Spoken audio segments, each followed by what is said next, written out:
thank you very much. It's an honor to have a friend of mine because we went through this together and got along very well for my entire period of time. So I knew him as a very young man. Now he's just a young man. And he's done a fantastic job. Mr. President, it's an honor to have you. Thank you, Mr. President. Incredibly for your country. And we appreciate working with you because you want to stop crime, and so do we. And it's very, very effective. And I want to just say hello to the people of El Salvador and say they have one hell of a president. Okay, and I mean that, and I know him well. I know him as a very young man, Marco, even younger than you. You know, he started pretty young. He'll always be younger. Young at heart. But I want to thank you for the great job you're doing. I appreciate it very much. Thank you. Well, it's an honor to be here in the Oval Office with the President and leader of the free world. We're very happy, and we're very eager to help. We know that you have a crime problem, a terrorism problem that you need help with. And we're a small country, but if we can help, we will do it. And we actually turned the murder capital of the world, that was the journalists call it, right? Murder capital of the world, into the safest country in the Western Hemisphere. And, you know, sometimes they say that we imprison thousands. I like to say that we actually liberated millions. So, you know, like, It's very good.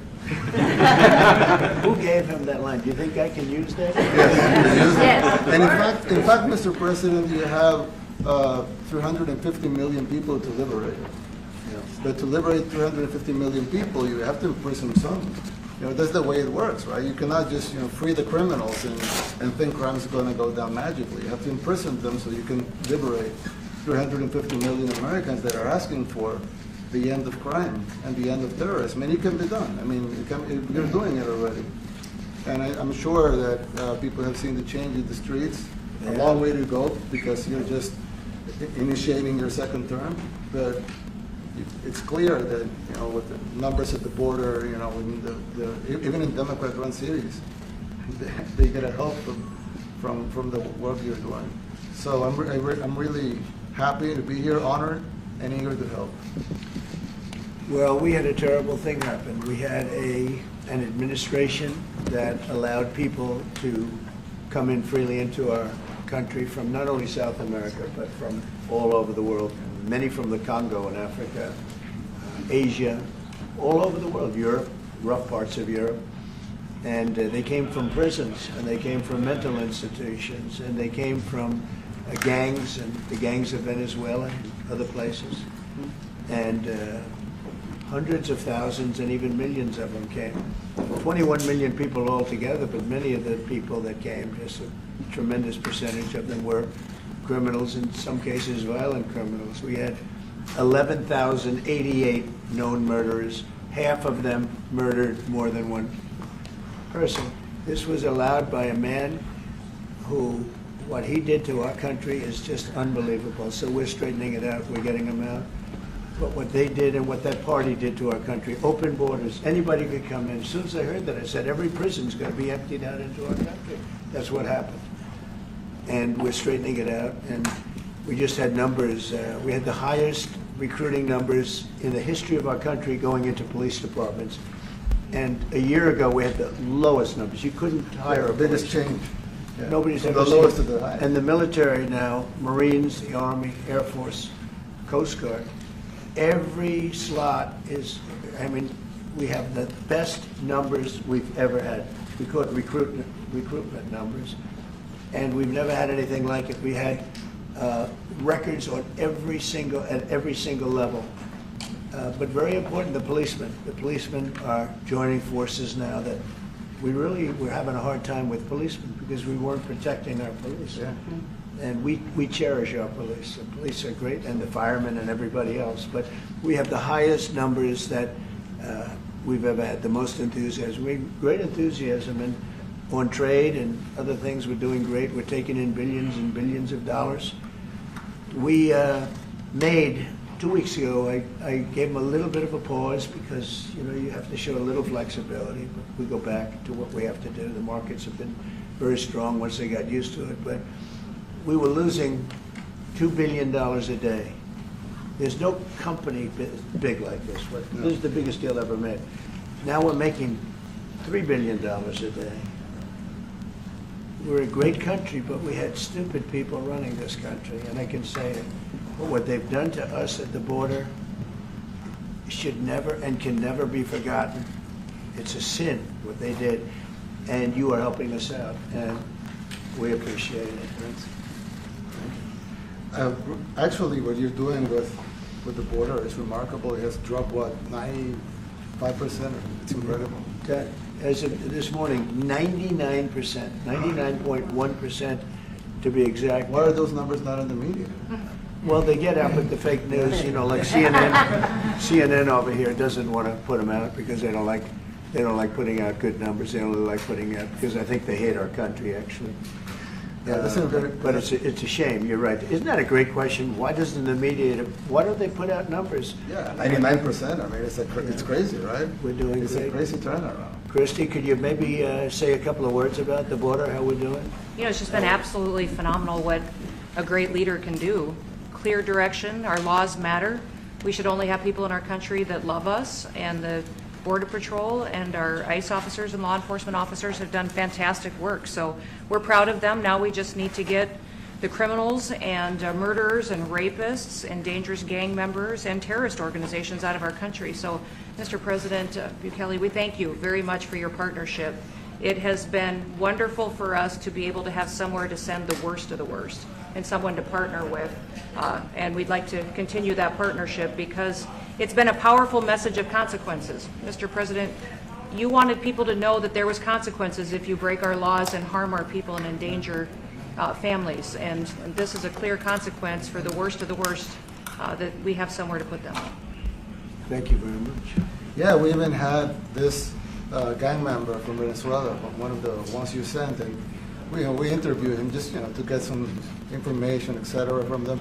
And he said, "Oh well, I got arrested 6 times, but they released me the 6 times, so I should be released again." And then I said, "Well, what's the last thing you do?" And he said, "Well, I shot a cop in the leg, but I didn't kill him. I just shot him in the leg." And we're like, this guy was arrested 6 times here in the United States, 6 times. He was released 6 times, and in the he was released 5 times, and the last time he was sent to El Salvador, right? So he's not getting released. But the last time he shot a cop, actually, and he shot him in the leg. So these are, like you said, there's something broken. The liberal establishment, but they're not running things anymore in this country, and we're run by, and I don't say conservative, I don't say anything, we're run by people with great common sense. Yeah, common sense. Because it's all common sense. Yeah. It's not liberal conservative, it's common sense. Exactly. And, do you allow men to play in women's sports? Do you allow men to box your women and box? Because I know you have a lot of boxing. That's violence. That's abuse of a violence woman. against women. It's abuse of a woman. Totally. But we have people that fight to the death because they think men should be able to play in women's sports. And some of those sports, it wouldn't matter much, but it still matters. But some of them are very dangerous for women. Some years ago, like you said, a decade ago or so, women rights movements were pressuring so that we enacted specific laws to avoid men abusing women. And I think those laws were great because there were a lot of men abusing women. But now some of the same people are trying to backtrack on that and actually trying to make new laws allowing men to abuse women in sports. So actually that doesn't make sense. It doesn't make sense. It's crazy. They have weightlifting records, right? Yeah. A woman gets up, lifts weights, she's incredible. A guy gets up and beats her by 100 pounds. What are you going to do? A record that hadn't been broken in 18 years. They put on an ounce, quarter of an ounce, eighth of an ounce for 18 years. Now they have a guy come up, ping. The whole thing is crazy. But they continue to fight. And I don't like talking about it because I want to save it for just before the next election. I said to my people, don't even talk about it because they'll change. And but I watched this morning, there was a congressman fighting to the death for men to play against women in sports. And you say to yourself, why? What are they doing, right? What are they doing? But your country's not too big in that. No, of course not. We're big in protecting women. Good. That's right. It's a very important form of protection, too. And as you can see, The most of my cabinet are women, so. That's impressive. Yeah. That's why you're And running. they're not DEI hires or anything. They They're can just be great at what they do, right? That's right. This is very impressive. Yeah, This no. is a first. We've had women, but we've never had 3 of them right here. That's 4 and 3 Look men. at what we have. You guys feel a little bit mistreated? That's good. I like it. We've been advanced. I've been very advanced in that regard too. We have Pam, who's been so Yes, I know. fantastic. And Christy, and the most powerful woman they see I anywhere. know, exactly. Rated. They're all afraid of her. Susie Wells, they say, oh, she's tough. Yeah. Most powerful woman in the world, according to magazines. What do I know? Yes. But I think she probably is. Yeah. You know, she probably is. Congratulations. And you know, Stephen, who's done such a great job. Thank you, sir. We have great He's people. very famous too. But we love working with him. He really lets them have it. Right? Yeah, exactly. There's no games. No. It's very good. He knows. Do you have any questions, please? President Trump, No, let's not start Mr. with President. CNN because they're just so Mr. President. raw. Yeah, please. Yeah, thank you, Mr. President. You repeatedly mentioned last night that Russia's attack on Ukraine was a mistake. What is the exact mistake? And have you given Putin a deadline to actually move toward a ceasefire? The mistake was letting the war happen. If Biden were competent, and if Zelensky were competent, and I don't know that he is. We had a rough session with this guy over here. He just kept asking for more and more. That war should have never been allowed to happen. That war, I went 4 years and Putin wouldn't even bring it up. And as soon as the election was rigged and I wasn't here, that war started.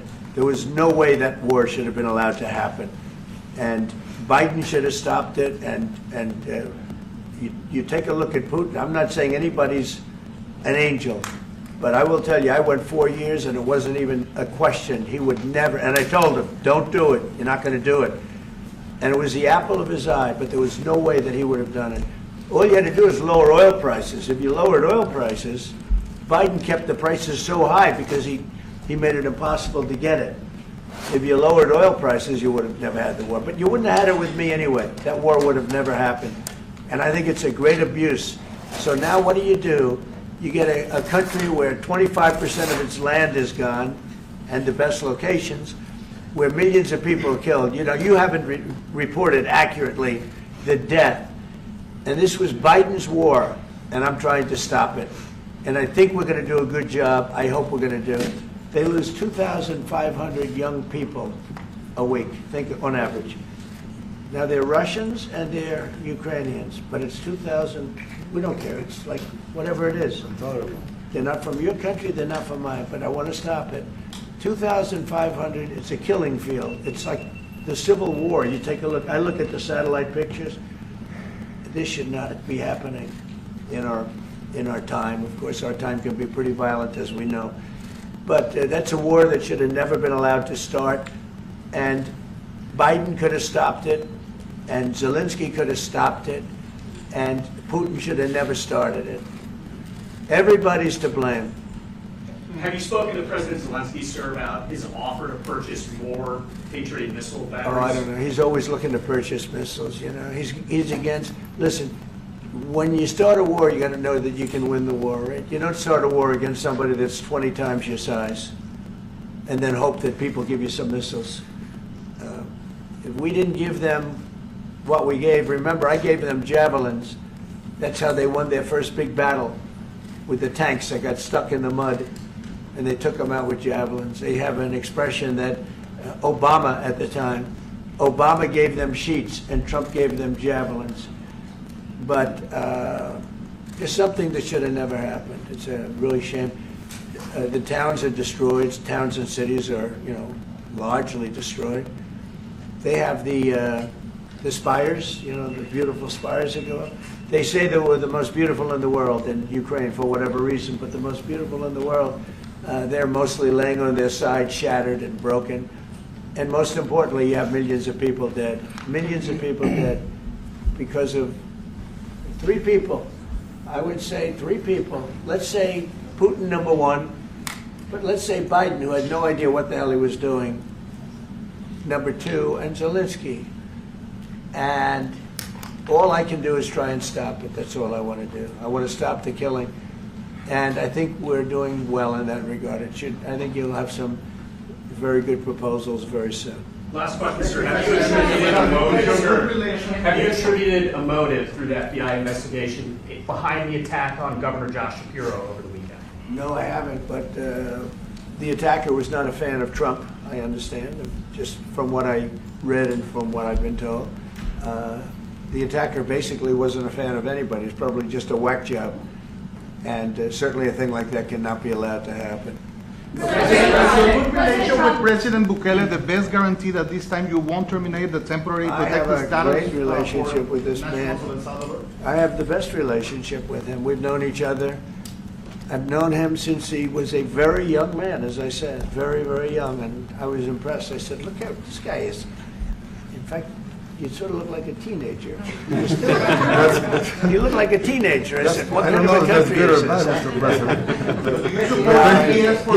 He grew up well in the last 5 years. Do you support the extension for nationals of El Salvador under I temporary support protected him. status?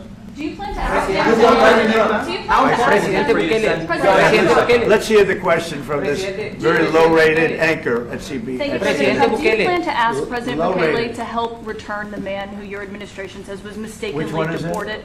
The man who was mistakenly deported to El Salvador? Well, let me ask Pam, would you answer that question? Sure, President. First and foremost, he was illegally in our country. He had been illegally in our country. And in 2019, two courts, an immigration court and an appellate immigration court, ruled that he was a member of MS-13 and he was illegally in our country. Right now, it was additional paperwork had needed to be done. That's up to El Salvador if they want to return him. That's not up to us. The Supreme Court ruled, President, that if, as El Salvador wants to return him, this is international matters, foreign affairs, if they wanted to return him, we would facilitate it, meaning provide a plane. So will you return him, President And Bukele? you are doing a great job. Thank you. you. ¿Usted estaría Wait dispuesto a a minute. Can you just also respond to that question? Because, you know, it's asked by CNN, and they always ask it with a slant, because they're totally slanted, because they don't know what's happening. That's why nobody's watching them. But would you answer that question also, please? Yes, gladly. So, as Pam mentioned, there's an illegal alien from El Salvador. So, with respect to you, he's a citizen of El Salvador. So, it's very arrogant even for American media to suggest that we would even tell El Salvador how to handle their own citizens as a starting point. As two immigration courts found that he was a member of MS-13. When President Trump declared MS-13 to be a foreign terrorist organization, that meant that he was no longer eligible under federal law, which I'm sure you know, you're very familiar with the INA, that he was no longer eligible for any form of immigration relief in the United States. So he had a deportation order that was valid, which meant that under our law, he's not even allowed to be present in the United States and had to be returned because of the foreign terrorist designation. This issue was then, by a district court judge, completely inverted, and a district court judge tried to tell the administration that they had to kidnap a citizen of El Salvador and fly him back here. That issue was raised to the Supreme Court, and the Supreme Court said the district court order was unlawful, and its main components were reversed 9-0 unanimously, stating clearly that neither Secretary of State nor the President could be compelled by anybody to forcibly retrieve a citizen of El Salvador from El Salvador, who again is a member of MS-13, which, as I'm sure you understand, rapes little girls, murders women, murders children, is engaged in the most barbaric activities in the world, and I can promise you, if he was your neighbor, you would move right away. So you don't plan But to the ask for Supreme anything Court to is get it asking back? to And that- what was the ruling is that your in position? the Supreme Court, Steve? Was it 9-0? Yes, it was a 9-0 In our favor. in our favor against the district court ruling, saying that no district court has the power to compel the foreign policy function of the United States. As Pam said, the ruling solely stated that if this individual, at El Salvador's sole discretion, was sent back to our country, that we could deport him a second time. Well, No version of this legally ends up with him ever living here because he is a citizen of El Salvador. That is the president of El Salvador. Your questions about it, per the court, can only be directed to him. I asked ¿Usted lo President liberaría, Bukele, Presidente what is Bukele? can President Bukele weigh in on this? Do you plan to return him? Well, I'm suppose you're not suggesting that I smuggle terrorists into the United States, right? It's I mean, always CNN. how can I smuggle? How can I return him to the United States? Like, I smuggle him into the United States, or what do I do? Of course, I'm not going to do it. It's like, I mean, the question is preposterous. How can I smuggle a terrorist into the United States? I don't have the power to return him to the United States. But you can release him inside El Salvador. Yeah, but I'm not releasing. I mean, we're not very fond of releasing terrorists into our country. I mean, we just turned the murder capital of the world into the safest country of the Western Hemisphere, and you want us to go back into the releasing criminals so we can go back to being the murder capital of the world? No, that's not going to happen. Well, they'd love to have a criminal, released into our I mean, country. there's a fascination. They would love it. Yeah. They're sick, these are sick people. Marco, do you have something to say about Yeah, I mean, Stephen outlined it. I don't understand what the confusion is. This individual is a citizen of El Salvador. He was illegally in the United States and was returned to his country. That's where you deport people, back to their country of origin. Except for Venezuela, that wasn't refusing to take people back, or places like that. I can tell you this, Mr. President. No, the foreign policy of the United States is conducted by the President of the United States, not by a court. And no court in the United States has a right to conduct the foreign policy of the United States. It's that simple. End of story. And that's what the Supreme Court held, by the way, to Marco's point. The Supreme Court said exactly what Marco said, that no court has the authority to compel the foreign policy function of the United States. We won a case 9-0, and people like CNN are portraying it as a loss, as usual, because they want foreign terrorists in the country who kidnap women and children. But President Trump, his policy is foreign terrorists that are here illegally get expelled from the country, which, by the way, is a 90-10 issue. Well, Mr. President, you said that if the Supreme Court said someone needed to be returned, that you would abide by that. You said that on Air Force One just a few days ago. And they said that it must be facilitated. Why don't you just say, isn't it wonderful that we're keeping criminals out of our country? Why can't you just say that? Why do you go over and over, and that's why nobody watches you anymore. You have no credibility. Please, go ahead. President Trump, thank you so much. How many illegal criminals are you planning on exporting to El Salvador? And President Bukele, how many are you willing to take from the U.S.? As many as possible. And I just asked the president, it's this massive complex that he built, jail complex. I said, can you build some more of them, please? As many as we can get out of our country that were allowed in here by incompetent Joe Biden through open borders. Open borders. You probably hear open borders and you can't even understand it because nobody can understand. Nobody smart or with common sense can understand it. So we have millions of people that should not be in this country that are dangerous. Not just people, because we have people, but we have millions of people that are murderers, drug dealers. They've been allowed to come into our country by other countries that were very smart. When they heard that this very low IQ president, and by the way, I took my cognitive exam as part of my physical exam, and I got the highest mark, and one of the doctors said, sir, I've never seen anybody get that kind of, that was the highest mark. I hope you're happy with that, although they haven't been bugging me too much to take a cognitive, but I did do my physical and it was released. I hope you're all happy with it. I notice there's no question, so probably you are. But the cognitive, they said to me, sir, would you like to take a cognitive test? I said, did Biden take one? No. Did anybody take one? No, not too many people took them. I said, what about Obama? Did he take one? No, he didn't take one either. I said, let me be the only one to take one.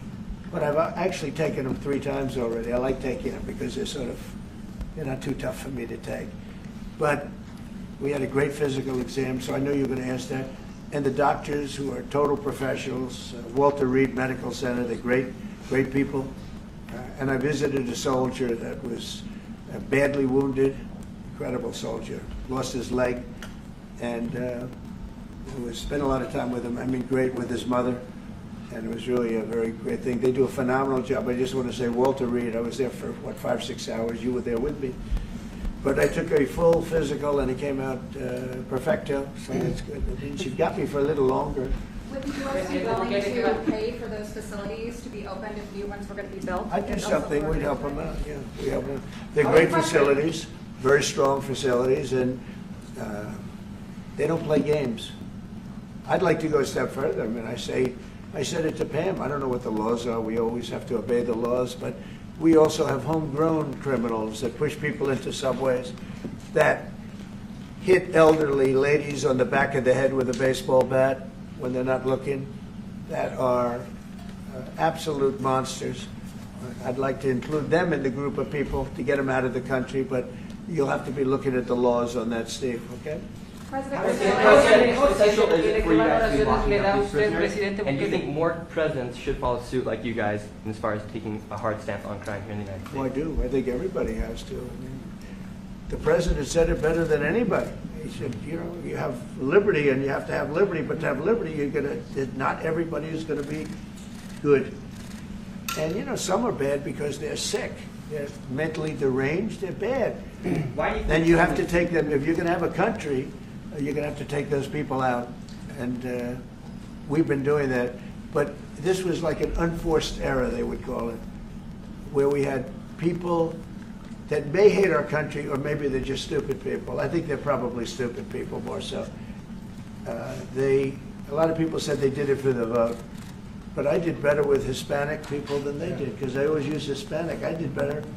You people love me. I saw my poll numbers in your country up through the roof, right? 91%.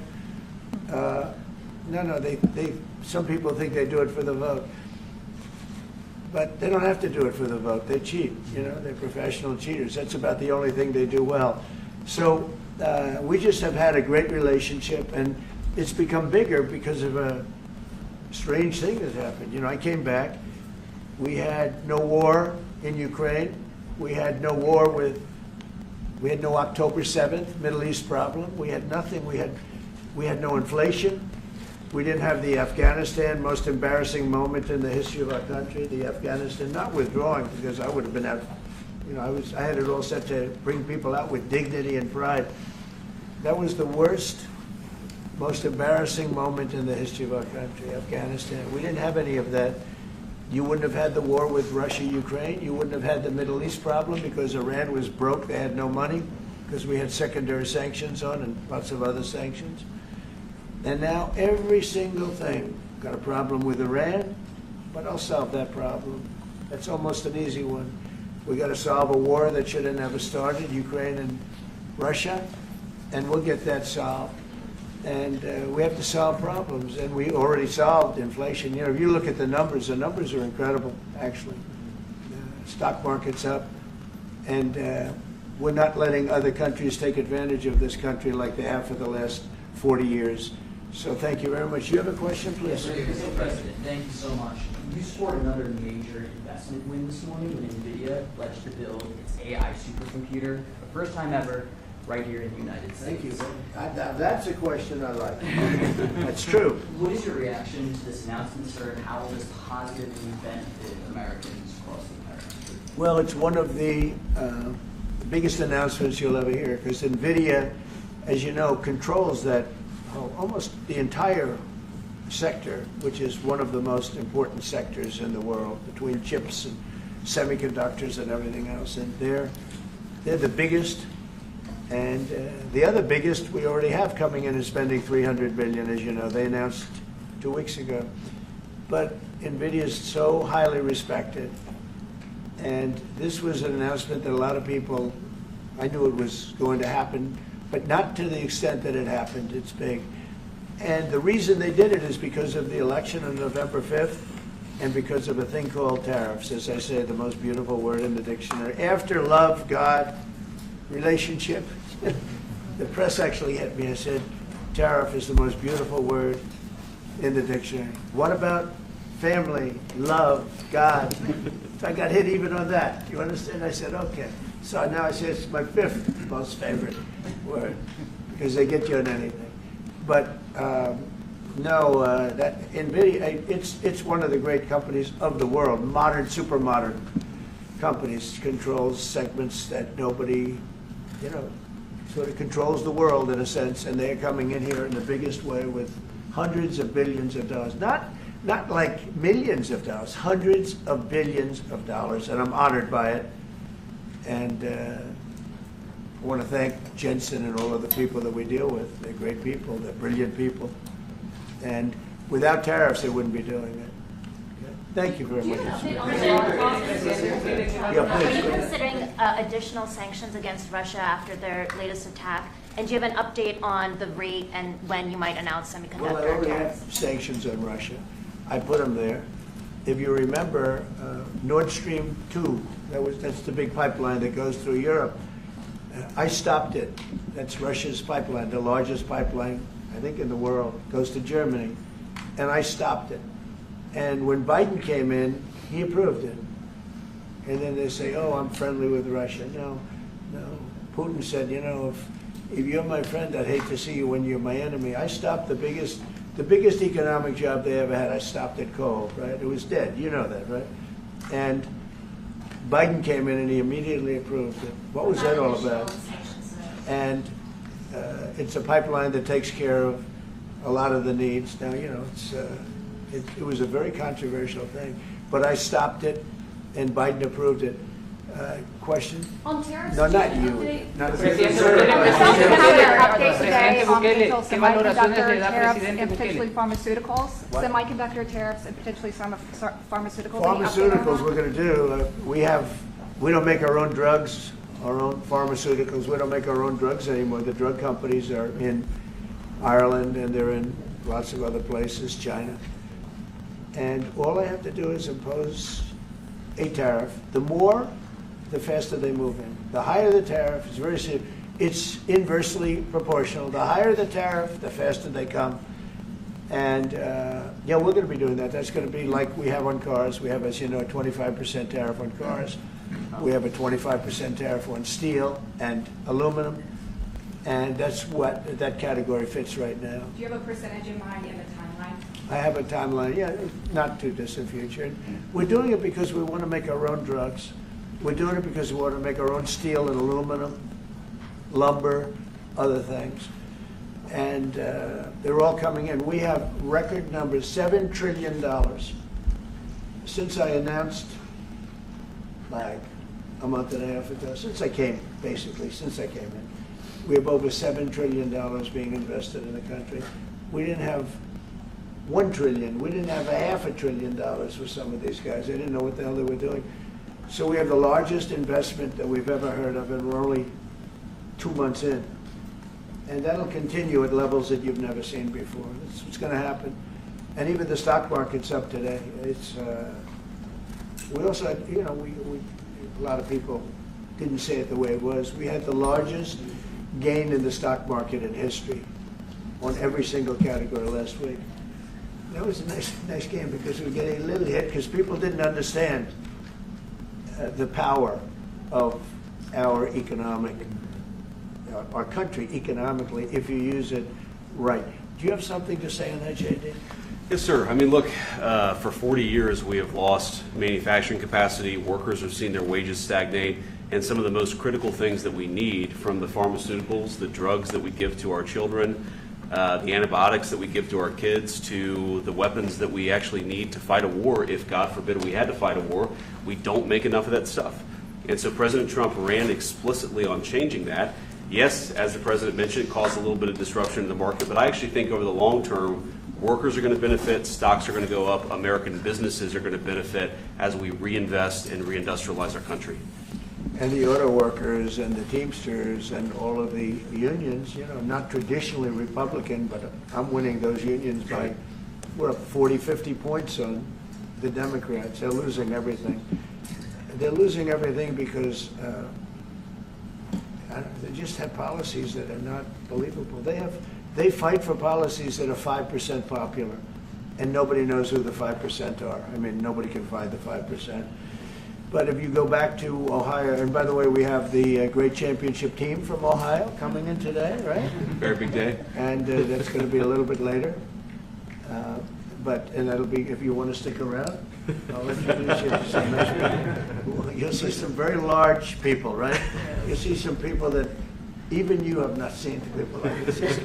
These are big, these are 6'7", 380 pounds with no fat. Okay, that's pretty good, right? But the team, the national championship team, is being honored today at the White House, so that'll be exciting. If you're around, you want to stay around, I'll have you up there. You can tell them all about your prison, how you have to behave. Okay. Who else? On electronics. You said yesterday that you're making a decision on Iran very quickly. What do you mean by that? Is that a decision to strike They have to Iran? solve their problem very quickly. Iran wants to deal with us, but they don't know how. They really don't know how. We had a meeting with them on Saturday. We have another meeting scheduled next Saturday. I said, that's a long time. You know, that's a long time. So I think they might be tapping us along. But Iran has to get rid of the concept of a nuclear weapon. They cannot have a nuclear weapon. He can't have a nuclear weapon.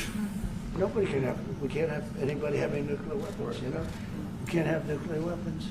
And I think they're tapping us along because we're so used to dealing with stupid people in this country. And I had Iran perfect. You had no attacks. You would have never had October 7th in Israel, the attack by Hamas. Because Iran was broke. They were stone cold broke when I was president. And I don't want to do it. I want them to be a rich, great nation. The only thing is, one thing, simple. It's really simple. They can't have a nuclear weapon. And they got to go fast because they're fairly close to having one. And they're not going to have one. And if we have to do something very harsh, we'll do it. And I'm not doing it for us. I'm doing it for the world. And these are radicalized people, and they cannot have a nuclear weapon. Does that include a potential strike on Iranian nuclear facilities? Of course it does. And just a follow-up question, a clarification. You mentioned that you're open to deporting individuals that aren't foreign aliens but are criminals to El Salvador. Does that include potentially U.S. citizens fully naturalized Americans? If they're criminals and if they hit people with baseball bats over their head that happen to be 90 years old, and if they rape 87-year-old women in Coney Island, Brooklyn, yeah, that includes them. What, do you think there's a special category of person? They're as bad as anybody that comes in. We have bad ones too. And I'm all for it. Because we can do things with the president for less money and have great security. And we have a huge prison population. We have a huge number of prisons, and then we have the private prisons, and some are operated well, I guess, and some aren't. But he does a great job with that. We have others that we're negotiating with too. But no, if it's a homegrown criminal, I have no problem. Now, we're studying the laws right now. Pam is studying. If we can do that, that's good. And I'm talking about violent people. I'm talking about really bad people. Really bad people. Every bit as bad as the ones coming in.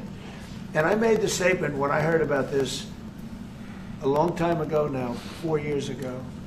When I heard that this guy was having open borders, I said every single criminal from all over the world is going to be dumped into our country. And that's what happened. The jails of the Congo were emptied out.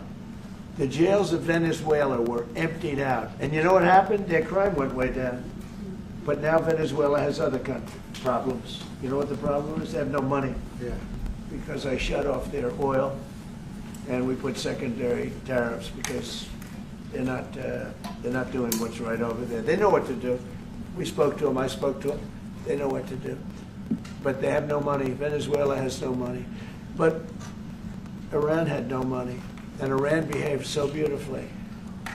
And then Biden took all those secondary tariffs and tariffs on. I told China, you can't buy oil. If you buy oil from Iran, China, I told it to President Xi, then we no longer want you to do business with the United States of America. And those ships disappeared from that harbor so quickly. China. Get along great with China. Are the talks with Iran productive? Do you want to continue that? The talks with Iran, do you believe those are productive? Do you want to continue that? I think Iran could be a great country as long as it doesn't have nuclear weapons. If they have nuclear weapons, they'll never get a chance to be a great country. They will never get a chance. It won't even come close. Sir, on tariffs?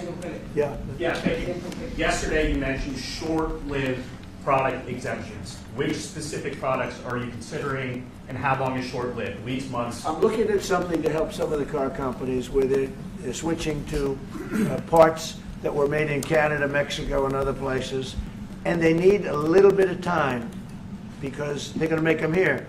But they need a little bit of time. So I'm talking about things like that. What about any Apple products, other cell phones?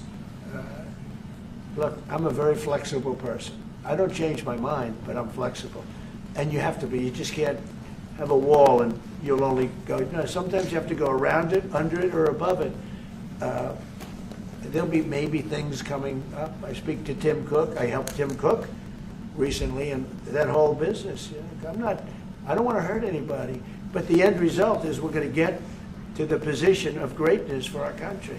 We're the greatest economic power in the world if we're smart. If we're not smart, we're going to hurt our country very badly. We lost with China over the Biden years trillions of dollars on trade, trillions of dollars, and he let them fleece us, and we can't do that anymore. And you know what? I don't blame China at all. I don't blame President Xi. I like him. He likes me. I mean, you know, who knows? Who the hell cares? Do you have any updates on talks But you know with what? China? What? Do you have any updates with talks with China? No, let me just tell you this. I don't blame China. I don't blame Vietnam. I see their meeting today. Is that wonderful? That's a lovely meeting. They're meeting, like trying to figure out how do we screw the United States of America. Don't forget, the European Union was formed to do just that. The European Union was formed to hurt the United States and on trade. And they get us on NATO because they don't pay their bills. But now, since I got involved, they have been paying their bills. I took in over $600 billion for NATO. Nobody took in anything. I mean, they were all delinquent. They had 8 nations out of 28 paid their bills. The rest of them were way delinquent. And I said, if you don't pay your bills, we're not going to protect you anymore. And the money poured in over 600. The Secretary General last week made that statement. He said, I've never seen anything like it. We couldn't get anybody to pay because the United States was footing the bill for NATO. Well, we got hurt there, and we got hurt on trade, likewise, European Union. And they've got to come to the table, and they're trying to. They're trying to. But the European Union has taken terrible advantage. They don't take our food products. They don't take our cars. We have millions of their cars, BMW, Volkswagen, Mercedes-Benz, many others. They come in by the millions. They don't take, there are no Chevrolets in Munich, I can tell you that.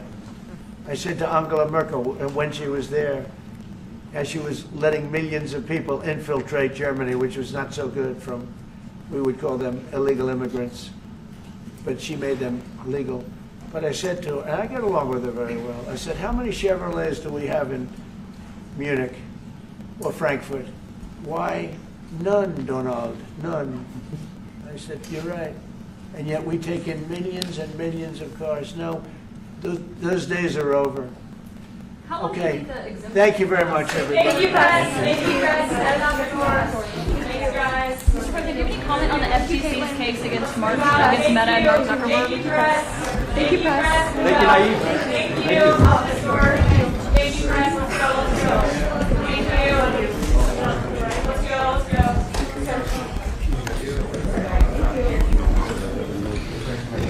Thanks, guys.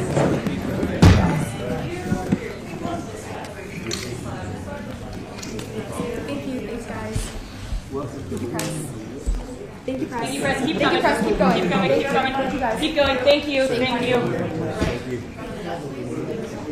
Thanks, guys.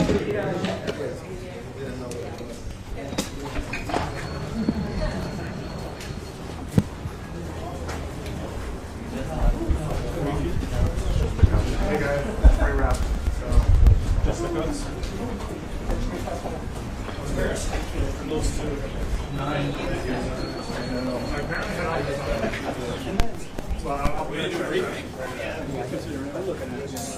Get a good one. Oh, yeah. Is it 30% just acting like that?